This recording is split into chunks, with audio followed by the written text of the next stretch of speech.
În iarna grea, sub cer de plumb, când ceața mușcă din pământ, veneau cavalul fără număr, cu steaguri negre pas mărunt.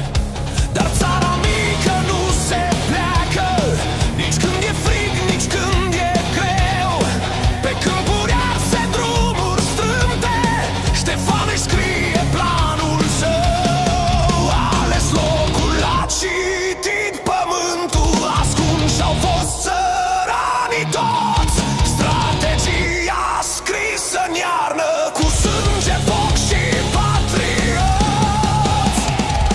Pe valea Bâladului, în frig și ceață, cu curaj și cu smerenie pe față, Ștefan stă drept, cu spada sus, cu Sfântul Gheorghe în suflet.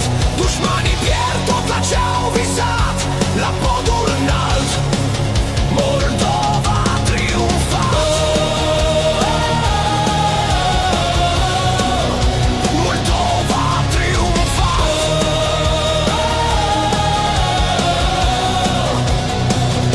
Fântâni otrăvite, sate în cenușă, provizii ascunse în pământ.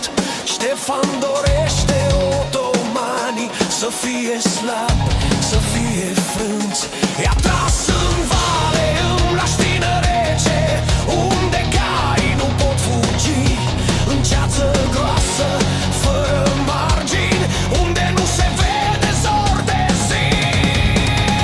Frig, ceață, pași pierduți, tobele mint, coarnele mușcă. Frig, ceață, pași pierduți, otomanii nu au nicio șansă. A așteptat, n-a lovit, orbește, i-a lăsat să intre adânc. Când rândurile s-au rupt în teamă, a dat semnul, cerul s-a frânt. Din flancuri foc și săgeți, din spate cai ca o furtună. O armată mare se destramă, în noroi urletele răsună.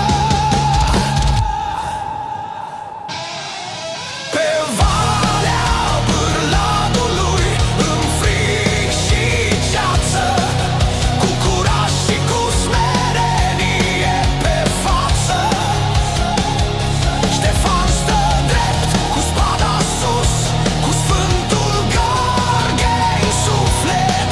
Dușmanii pierd tot la ce-au visat, la podul înalt Moldova a triumfat.